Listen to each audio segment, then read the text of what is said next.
In terms of fashion and accessories, I've always liked to be a little bit different from other people, having and wearing things that subtly stood out. Now, if other people actually notice, that's a different story.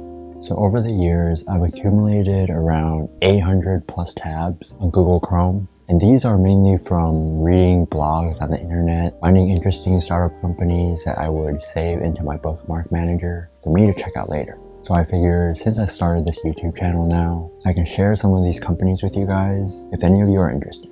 And it'll also give me a reason for me to sort through these bookmarks and organize them. Unfortunately, these aren't going to be reviews per se, because I don't personally have the funds to buy all these bags from these companies.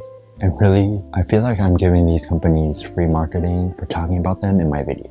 But if anything, hopefully the next time you're looking for a particular item, one of these companies that I mentioned can come to mind and give you more options. And again, since I have 800 plus tabs to sort through, I'm planning to make this a series, and to be honest, I'm having a bit of trouble deciding what I should call it. Should it be online products for everyday products, or brands you should know about?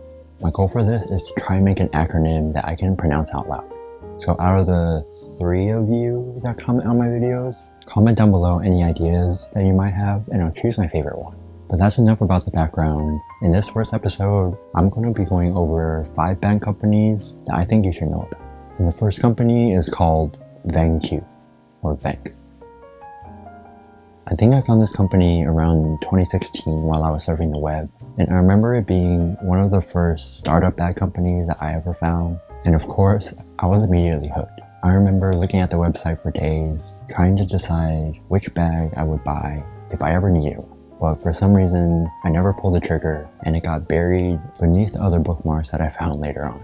They only had a few bags at that time, and I distinctly remember one of the bags looking pretty squarish, and I thought that was pretty interesting because I've never seen any bag like that before. And of course, now they've matured, so they added a whole bunch of more different styles, like sling bags, briefcases, crossbody bags, and more. They're a company based out of Toronto, Canada, and started off by 2 fashion industry veterans. They left their own respective fashion houses to start a company of their own. And they sell what I would say pretty minimalistic bags. No in-your-face branding and pretty generic looking. The designs don't seem to try to stand out or be a statement piece. I would also say the price range of these bags is pretty standard, around $100 to $200 depending on what bag you get. But if you do happen to think that they're on the pricier side, keep in mind that some of their bags are made out of handcrafted leather, and they also pride themselves in creating their own materials and fabrics. Materials like Quanta, Hyperlight, Carbonx, and spin nylon fabrics. And I assume these are the materials embedded in their fabric technology. But overall, if you're looking for a minimalistic bag that also stands out a bit more from the other bags out there, I highly recommend that you go check this company out. The next company is called Dagnando, or Dagnando, or Dagnando. Anyways, this company was founded by 3 women of different nationalities, and their goal was to make lives easier with good design and empathy. They're definitely a more mature company, started around 2013, so I wouldn't be surprised if you've heard of them before. They have a lot of different styles on their site, from totes to backpacks to duffels, crossbody to laptop to wallets, clutches, weekenders, mini bags, and organizers. And personally, I would say their bags look more on the feminine side with their colors and design. And if I personally were to get a bag from them, I would probably get the largest size of their backpacks, or maybe a weekender. To me, those would look more like something that I would actually carry around. But yeah, they look like they care a lot about the environment, testing out their dyes that they use on their bags, using the extra scrap that they might have for sampling, and donating their excess to charity. And again, all of their bags have pretty minimal branding and simplistic designs, but I would say they're a bit more on the pricier end, with their small bags starting around $85 and going up all the way to around $200 for their carry-on. Overall, if any ladies are watching, or guys who are into brighter colors, if you're looking for a new bag of any sort, go ahead and check them out. I don't think you'll be disappointed with their quality. But again, don't quote me on that because I've never bought one. The third company that I would like to talk about is called State Bags. These bags, compared to the other 2, look a bit more sporty and outdoorish. And I say this based on the material of the many bags that they sell. But I think what stands out the most about this company is the story of how they started. The couple that started State Bags started off with a non-profit camp for underprivileged kids in New York City. And they noticed that the kids that were coming to camp were carrying all their stuff in ripped trash bags, which inspired them to start their own company, State Bags. The company overall is based off of aiming to give families in need, and the more they grew, the more they partnered with other organizations to give back to even more communities in need. So for every product they sell, they give back to American families in need in the ways that they need it most.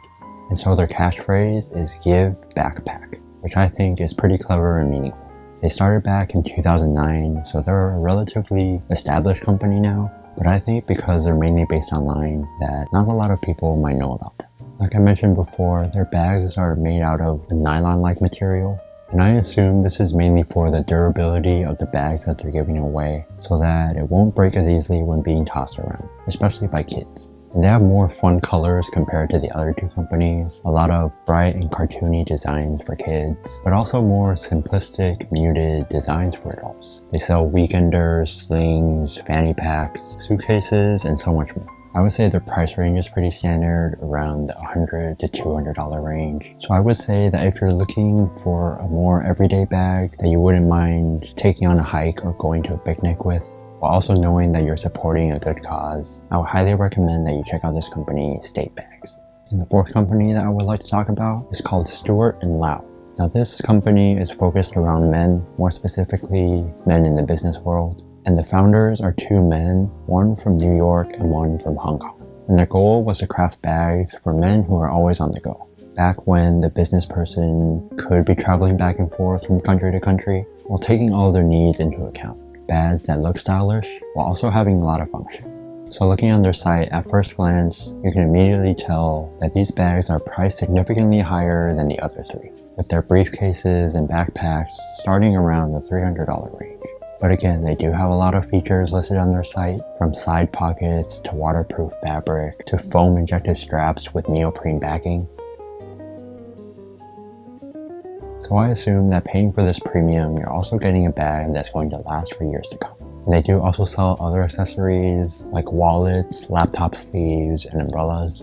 And personally, out of the companies that I mentioned today, Stuart & Lau is the one that fits my aesthetic the most. At the same time, it's also the most out of my price range, and I personally probably won't be needing to travel overseas for business anytime soon. But if you're a male looking for a bag with that professional CEO look, I think this company has you covered. And the final company that I would like to talk about is called Lau & Sons.